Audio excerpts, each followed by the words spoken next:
একটা সাইগুলো নিছে অনেক কিছু নাই করেছি ঘরে কিছু নেই, ভাত খাচ্ছেন না? না ভাত না খেয়ে আছেন? ভাত না খাইয়ে রয়েছি কয়দিন ধরে না খেয়ে আছেন? আজ দুদিন খাইনু। দুদিন খান না? দুদিন খাইনু।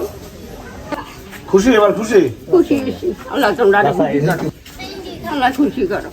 এই যে চাউল, ভাত খাননি, এখন ভাত রান্না করবেন, ডাউল আছে, সব দেওয়া আছে, হ্যাঁ, স্যালাইন আছে, ওষুধ আছে। রান্দি খাইয়ে তো বা হ্যাঁ হ্যাঁ রান্দি খাই রান্ধে খাওয়া। খাইয়ে বা আচ্ছা ঠিক আছে, তাহলে ভালো থাকবেন। আমার বেশি যাও।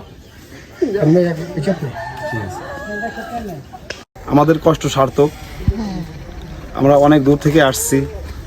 ওনাদের কাছে এসে ওনারা আমাদের কথা শুনলে, আমাদের ভাষা শুনলে ওনারা বুঝতে পারে, আমাদের কাছে জিজ্ঞেস করে আমাদের বাসা কোথায়। আমরা যেখানেই কাজ করছি, তো যশোরের কথা শুনলে আসলেই ওনারা সবাই চমকে যায় যে আমরা এত দূর থেকে ওনাদের মাঝে যতটুকু পারছি চেষ্টা করছি। আলহামদুলিল্লাহ, আমি ওনাদের সাধুবাদ জানাই। ওনারা আমাদের যথেষ্ট পরিমাণ ভালোবাসা দিচ্ছে, আর তার বিনিময়ে আমরা কাজ করতে পারছি। জয় হোক মানবতার, ভালো থাকুক এই মানুষগুলো।